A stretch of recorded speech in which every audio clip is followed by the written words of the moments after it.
Welcome, everybody. This is our first panel. First and foremost, we have Oisín Federa, who some of you have already seen, co-founder of 00, and here to talk about our panel. And then we also have Alex Stokes, researcher at the Ethereum Foundation. Okay, nice and far away from one another. Yeah. Your mics all working? How are you getting on, guys? Seems like. Test. Sweet. Can people hear me? No, I don't know if yours is. Hello. Yeah, there we go. Okay. There we go. Okay, great. So this panel is called When Clients Fail, How Does a Chain Survive? The idea behind this is to talk about client diversity and to talk about disaster recovery for blockchains. Before we get straight into it, I wanted to mention, because this talk was originally titled When Clients Fail, How Does a Chain Stay Alive? But that's not necessarily strictly true around every blockchain. Because of fancy computer science things, you generally have to decide between, does everyone agree on the same thing, or does the chain keep moving? Certain chains, like Ethereum, says, let's keep moving, we'll figure it out later, and they favor liveness. Others are like, something's really wrong, let's just stop, figure it out, and we can always reboot it. For that reason, we talk about, how do you survive? How do you recover from these things? So we might start with Oisín, and the title is kind of implicit. If a major client on a chain that you're most comfortable talking about fails, how does it survive? Where do you go from here? Sure. So maybe for some context, I spent the last 4 years working on Solana, which is very much a chain that when there's a problem, it halts.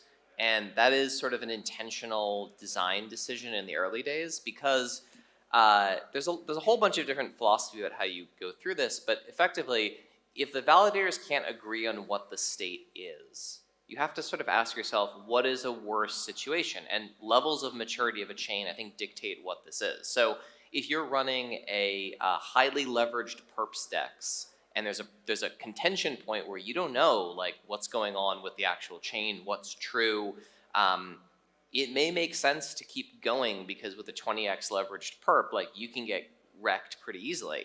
If you're Bitcoin, you should halt. Right? Because the point of Bitcoin is a store of value, it's not as an execution layer. And so there's actually an argument to be made that maybe Ethereum made the wrong choice, that an L2 should continue running and an L1 should halt because now the narrative on Ethereum is more store of value-y, settlement layer, much less execution layer. But for Solana, which was an execution layer play, in that part, it was like, there's only one client out there. Even when you have two clients out there, it's very hard to know which client is correct. This is sort of the honest minority node assumption is anyone can verify that something incorrect has occurred if it's an invalid state transition or something like that. But what if it's a bug in runtime? And so something occurred and everyone agrees the thing occurred, but it shouldn't have occurred based on the protocol spec rules. Now, you can make all these arguments about, well, a formally verified client, et cetera, but this is a DeFi hack at the end of the day. There was nothing from a consensus and runtime version that is wrong about a DeFi protocol that gets hacked. If code is law, we should be totally fine when a DeFi protocol gets hacked. Now, we're obviously not all fine when a DeFi protocol gets hacked. But these are just different ways to think about it.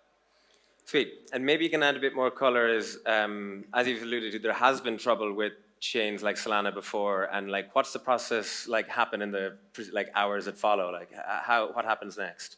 Yeah, so I've run a few incident responses for these types of things back in the day. And generally it's figure out what actually went wrong. So step one is always, so Solana is an interesting use case here because a confirmed block has never failed to finalize. There's never been a moment where the chain was actually rewound in any way, which is very different than Polygon, which reorgs all the time. And that's sort of a philosophical difference there is on Solana, yes, the network stops. That's objectively bad. Is that worse than undoing things that everyone thought were settled? I don't know. That's one of these squishy opinion questions. But effectively, everyone who is running nodes and building clients does what you normally do in a situation. You get on a Zoom call or a Google Meet or something, and you've got 400 people in this thing, and you figure out what actually is going on. So what is the point of furthest progression the network actually got to?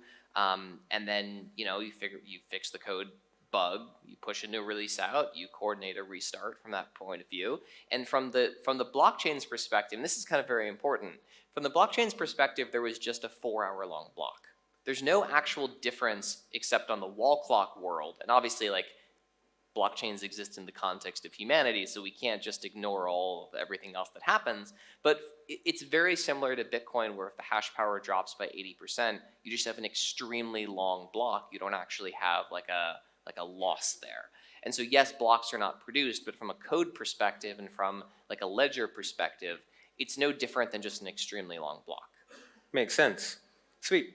Alex, Ethereum takes things a bit differently when it comes to liveness versus safety, but I wanted to ask kind of the title of this talk, major client fails, like what happens next? Yeah, so it really depends on the type of failure, but essentially, okay, so like one difference from what Austin was saying is that, in Ethereum we have this concept of dynamic availability, and TLDR, what this means is the chain can always be built. So even if there's some fault with consensus, to keep it simple, let's just say lack of ability to come to finality on a given part of the chain, you can still keep producing blocks. And this contrast with this notion of like, oh, something breaks, just halt the chain. And this points to different design decisions between, say, Ethereum, Solana, and pick your other favorite blockchain that has this other type of philosophy. And the whole point here is this sort of notion or value of credible neutrality, where you have to ask the question, okay, if the chain does halt, who's getting it back online? And for most of these things, you want some notion of decentralization. I think it becomes really hard to answer credibly. If the chain is decentralized, who's the party that can actually do this, right? And so Ethereum, wants to very much choose this world where there is no single party or even small number of parties that can control the chain like this.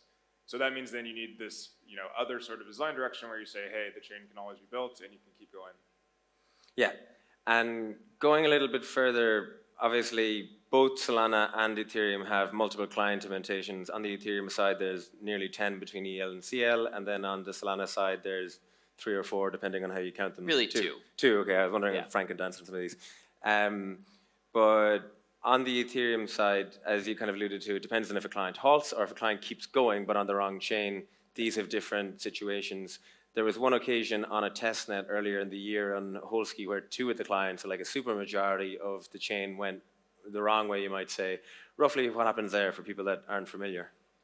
Yeah, so this was a testnet and essentially, not mainnet. And so there is a bug with the rollout of the upcoming network upgrade at the time. This was the Pectra hard fork.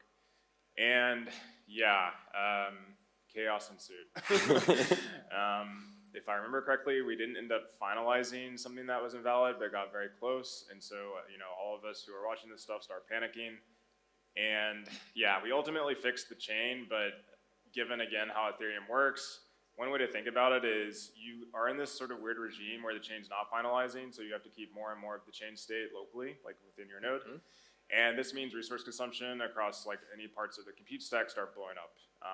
And again, long story short, it was very hard to recover. We ultimately did, but yeah, that was quite a fun one. Yeah, so I think this is like a really important thing because like if you extend that a little further, eventually you run out of RAM and these systems just hard crash. And at that point, the question of like who brings Ethereum, obviously Ethereum does, it's worth saying, a very good job of testing deployments many times before rolling them out into prod. I don't think there's any actual risk of this happening, at least in sort of a reasonable risk time span. But like what would have happened there is like a bunch of teams would have had to interfere and they would have had to restart Ethereum. And so this idea of like credible neutrality and no one controls the chain I don't think it really passes the sniff test. And we got boxed into this world because of a lot of SEC regulations that put decentralization paramount. That's totally gone from all the legal frameworks of how folks are thinking about it. For now. Well, yeah, no, totally. And things can always change. But like we do have in Ethereum entities that are building core protocol clients, and it's not a token-weighted governance system. It is which I think is the right way, by the way. I think token-weighted governance systems largely don't work. But it is still a system where the people who write the code make the rules, and there's a lot of people that write code, but at the end of the day, like, if this had happened on mainnet, there would be the same thing that happens in pretty much every other network. And so I think what's kind of a really interesting thing to dig into there is like because Ethereum doesn't generate that much data per second, the the area that you can just not finalize things and cache them to RAM and keep going is much longer than on another blockchain that generates a higher data rate. And so there's all these really interesting parallels of like, if Solana wanted to just keep doing what like Ethereum does and keep moving ahead and not finalize, you run out of RAM like very quickly, like 10 minutes, 20 minutes, even if you're running 512 gigs of RAM, you can't keep all those forks in active state. You have to pick and prune at some point. And so it's kind of this interesting piece where like the core architecture of a blockchain has a lot of impacts on how it even has the option to fail when it fails. Yeah, I don't disagree. I think certainly on Ethereum with their like slashing perspective and their like liveness penalties, eventually there'd be like some random group still standing if there was no intervention, but it would probably be a tiny fraction of the nodes that can like stay online and be the last one standing. Sure, yeah. And who's to know that that's actually the right one, right? For sure, yeah. That gets into a whole other like bit of fun. But before we get there, I want to talk about like some of the benefits of client diversity. I think most people will generally agree that you don't really want like one single point of failure, one client that if it halts, it halts. If it is a bug, it's a bug. Most teams do kind of go this direction. And I wanted to ask, what are some of the big pros in your eyes for client diversity, and maybe like some specific examples of like where you've seen that in the ecosystem or the blockchains around that you're familiar with? Let's start with Austin. Sure. I mean, client diversity is, I think, less important for liveness and is much more important for certainty. So most of the benefits of client diversity, like there are sort of extreme examples like bugs, but it is, if you have like a formal protocol spec that's like fairly contained and fairly structured, you can make sure that nothing weird has happened. And like we have real world opinions are examples of this. Like a lot of weird stuff happened in a bunch of Terra blocks in new software updates that rolled out, and then we realized like, oh, maybe it was all a fraud to begin with, right? And you can't do that you can obviously do that, but you can't do that as easily when you have multiple independent clients, because the number of entities you have to collude with, it's just like a Nakamoto coefficient or anything else. The more clients you have, the harder it is to create something nefarious in the actual client side. 100%. And I think going a little further, I think particularly the Solana ethos of increased bandwidth, reduced latency, multiple clients really managed to kind of push the frontier, come up with new ways. And I think certain things like Firedancer really managed to take some big upsides into the Solana ecosystem versus the Anza stack. Yeah, but there's a lot of downsides to client diversity too, right? Development is astronomically slower. Every time you add additional new client, like you exponentially decay your development time.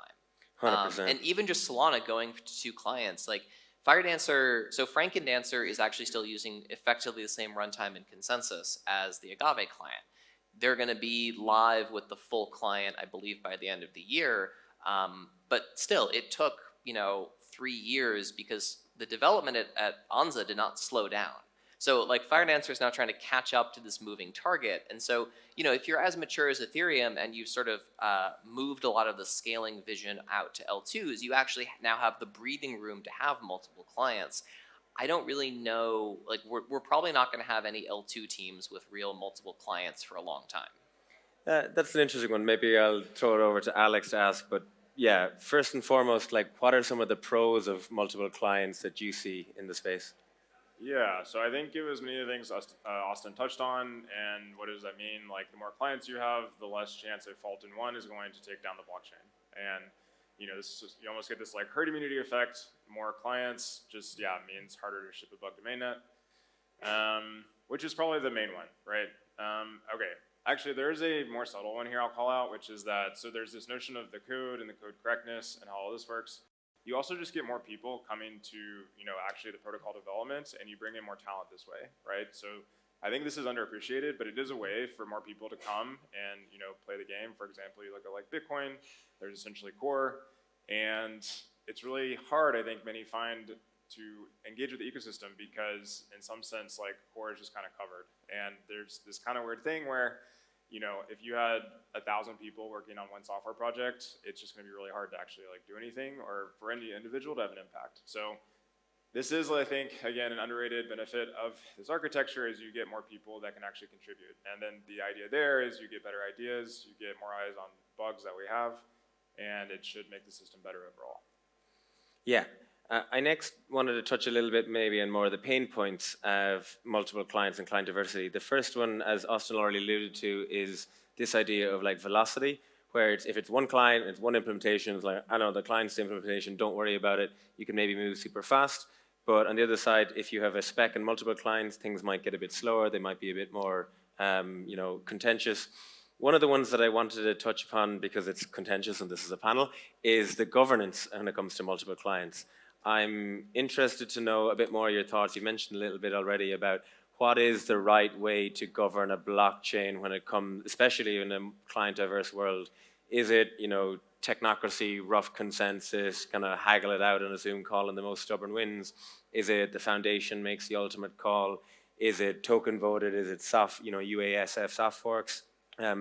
Where do you think the kind of middle ground lies? Do you have a strong preference? Maybe we'll go to Alex this time first. Sure. Yeah. I mean, this is a big topic we can spend hours talking about. But ultimately, okay, out of these different options, like, foundation decides, or rough consensus, or some technocracy, I would say for Ethereum, and I think for most blockchains, this is what they aspire towards, is just simply this concept of rough consensus. And this doesn't mean you have perfect agreement, but it does mean you can kind of see where most people are at and what they think should be done, and that's what you end up doing. I'm literally even waving my hands right now because this is a very messy process, and yeah, it can sometimes, things can become quite heated, and then it becomes really hard to like ship things. It's even funny you're saying, oh, we're slowing down with development velocity simply because we went from like 1 to 2 clients. Like with Ethereum, say there's 11, ballpark 10, like it's a lot. Yeah, technocracy does not exist. It's all just soft consensus. Because someone has to decide which technology is better, and there's no objective measurement for what technology is better. You can come up with all sorts of reasons and benchmarks, but those benchmarks are designed by humans, and what we choose to measure determines what we choose to build. So it's all just soft consensus. I do think token-weighted governance is probably the right framework for major economic decisions, like what should the staking rate be on Solana or Ethereum? What should the issuance rate be? What should the burn rate be? I do actually think those things, it makes some sense to go through a token-weighted system or a proxy token-weighted system like validators voting.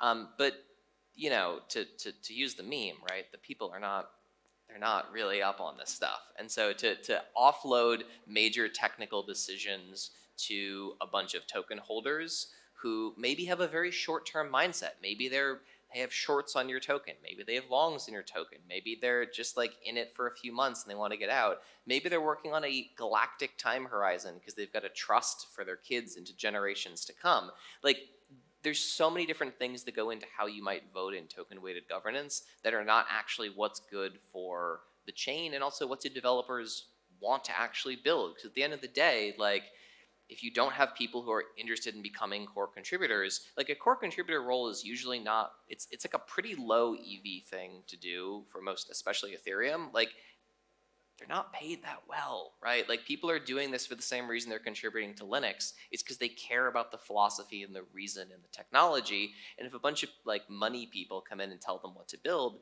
it's usually not going to work well. That was why Microsoft could never win out over Linux. Yeah, that makes sense, and I certainly agree with the kind of ideological bent behind a lot of people that become core contributors in any blockchain. They're mostly not doing it for the value directly. I kind of see some sort of bicameral thing of you have the kind of developers developing, and then you have this fallback of the people that are running the nodes. I will add some interesting concept of, do you have any hot takes or pick a side on the Bitcoin side of client diversity where they now have 2 clients and one is 30%, one is 60%?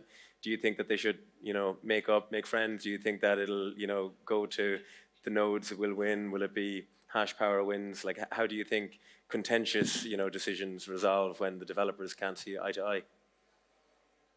Yeah, I mean, I think at the end of the day, I do support the autonomy of the end user. So to the extent that there are, say, these 2 different implementations, people should be able to choose.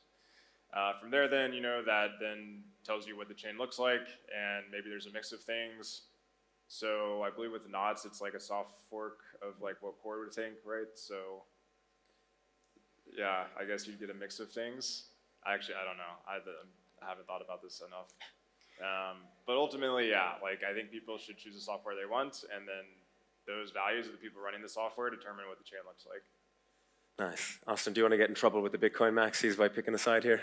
I thought the point of Bitcoin was doesn't do anything. So like, and I mean that in a bad way, but like if Bitcoin had a DAO, it would be worth like a tenth as much as it is today. And so like in some ways, two software implementations sort of feels like mid-curving it a bit. Like if the point of Bitcoin is all you do is ship security updates and occasionally maybe once every few years you do something to make like a wallet a little bit cheaper to deploy, that seems like a fine for one client, because in some ways like Bitcoin's kind of like the perfect example of the opposite of everything we've been talking about. Of like if something diverges in Bitcoin core, do we, I don't mean to say do we care, but do we really care?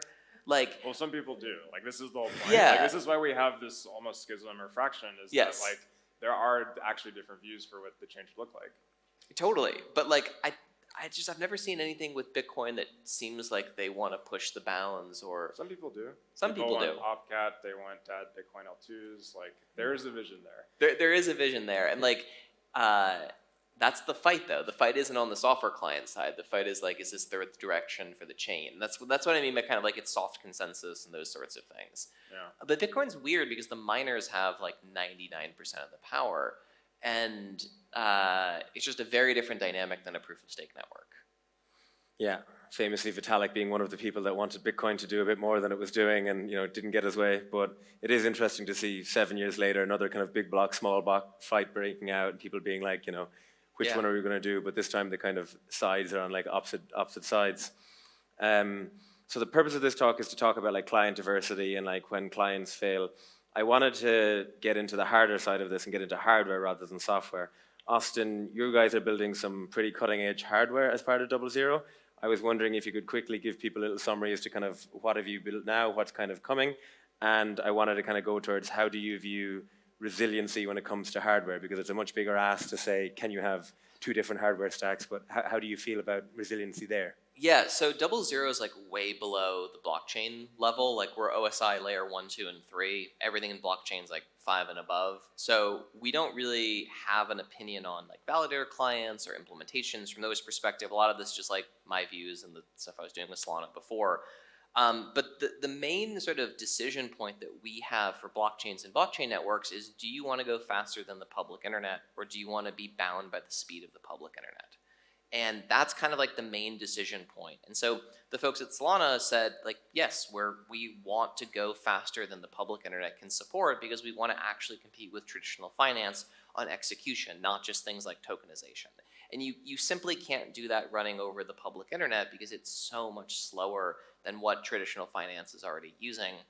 And so for us, though, the pitch is not like go like use 00, do 1 million transactions per second, and then just like hope for the best. I think there's actually ideas here about, if your blockchain is going to adopt a system that lets you run 1,000 times faster than the public internet lets you run, you need a safe mode. You need a mode you can fail back into, where Solana fails down from 1 million transactions per second to 5,000 transactions per second. And yes, fees are going to spike dramatically. It's going to have all sorts of other impacts, but this works just fine for Bitcoin, right? Like this works fine for Ethereum too. Like sometimes gas is 1 cent, sometimes it's $3,000 for a transaction, and like that's not a great user experience, but it is a user experience that people can predict and model and understand.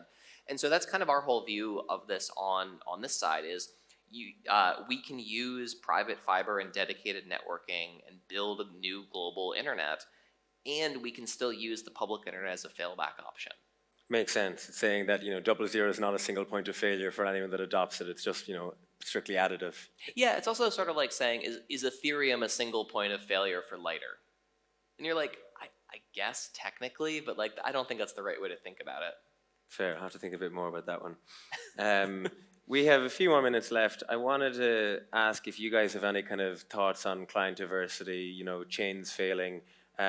Particularly, I wanted to ask if you guys had to like predict that some blockchain, we don't have to get specific on which one were to fail, not through just adoption like declining, but if it was like bang, something like kind of terrible happened to it, what do you think really is the threat model there? What's like the most likely risk that would be like, oh crap, they got hacked, they got, had a bug, they did a chain fork. Like, where do you kind of worry about chains failing in the dramatic fashion? I think most chains will not fail for technical reasons, they'll fail for human reasons. They fail because either everyone loses faith. Like, there's two great examples of this from Solana, actually. So Serum was a DeFi protocol built largely by FTX. And that protocol did not fail because anything failed in code. It failed because there was just sort of this existential worry that there was something funny going on in it when FTX failed. And then, Solana was the same thing. There is nothing actually technically wrong or improper or anything with Solana, but because FTX had been a big supporter of the chain, that actually created this sort of perception of, oh, maybe something's wrong. And it's actually this crazy thing. I can say this now that I'm not working for the Solana Foundation anymore, but you go back and you look, and the minute the SBF trial ends, the price of Sol starts going back up. Why? I think there were a lot of folks who were worried that he's going to get up and say something on the chain like, I was actually running Solana the whole time. There's a 1% risk in someone's head there. And so I think most of the times these networks fail because of human reasons. Terra did not fail for technical reasons. It failed for human reasons. Sure, there's bad economic design, but the bad economic design was not a bug in the code. It was that a human had intentionally designed a system here that worked in a specific way, and that wasn't something you would catch in a code audit. It wasn't a bug in a client implementation. It was a logic bug in the human sense, not in the code sense. Yeah, it was a confidence game, and confidence ran out, you might say. Yeah. Same with Movement Labs, right? All of those things, these are all human problems. They're not code problems. That's fair. Alex, on your side, other than just, the human side, people adoption goes down, if you had to kind of predict what are some of these existential risks for chains that are kind of black swans, what are the ones that keep you up at night? Yeah, so again, I think Ethereum, and given its maturity and sort of relative place in the world, the framing should be we cannot go in and do arbitrary things to the chain. This is again different as you gain maturity as a blockchain community or ecosystem. For example, in Ethereum, very famously, we had the DAO hack. We had to solve this with an irregular state transition, and this very much looks like people are going in and messing with the chain in odd ways. We can do this today. So what that means is you have to make sure there are no bugs that are going to finalize or enshrine some type of bug in the execution layer. That's probably the main thing that I would worry about. From there, there can be consensus failures. They are messy to fix, but there's more room there to actually get to restoring some fault. Even if you have to ultimately pick which chain, it's not that you're picking between an invalid chain and a valid chain that doesn't exist. It's more just oh, maybe there was a fork and we need to decide which side of the fork we want to follow. This to me feels easier than again, finalizing something that's just wrong. So that's what keeps me up at night. Yeah. And then from there, how do we mitigate that? Client diversity is one, but even if you look at Ethereum today with this client diversity, there are parts of the stack where this is not so much the case. And I can maybe speak to that if you want. Keep going, yeah, go for it. So what I mean here is there are, in particular, there are cryptographic libraries that are you need a ton of knowledge to understand even how to write them in the first place. You need same or even more knowledge to actually audit them, make sure they're secure. And so because of this, there are points in the stack, examples like Plus library, KZG libraries that we have for things we use on Ethereum today. These are super specialized, and it just doesn't make sense to say, okay, end clients should work on end implementations of this, just given the cost to develop these things. So instead, we just have a single implementation, and yeah, these are things that could go wrong. Yeah. And there's stuff lower down in the stack too, right? I mean, we see all the time, every deployment of the TEE, it gets compromised at some point. We've had Spectre and Meltdown on Intel chips, which are different ways you can pull keys out of these systems. So at the end of the day, the question is, how deep do you want to go on client diversity? I don't think anyone looks around and says Intel and AMD are major threats to blockchain, but in some ways they are. They're two closed source hardware platforms that everything runs on today. Yeah, I tell people that Ubuntu is one of the silent threats to Ethereum because 90-odd% of validators are running on some flavor of Ubuntu. Yep. That's all we have time for today. I want to really thank my guests, Austin and Alex here for talking about client diversity. As you can see, we have a lot more work to do in terms of making blockchains more resilient, but thanks to people like you and all of the devs that are around, we are working on mitigating these single points of failure, and hopefully it'll be good for the world more broadly. Thank you very much, guys.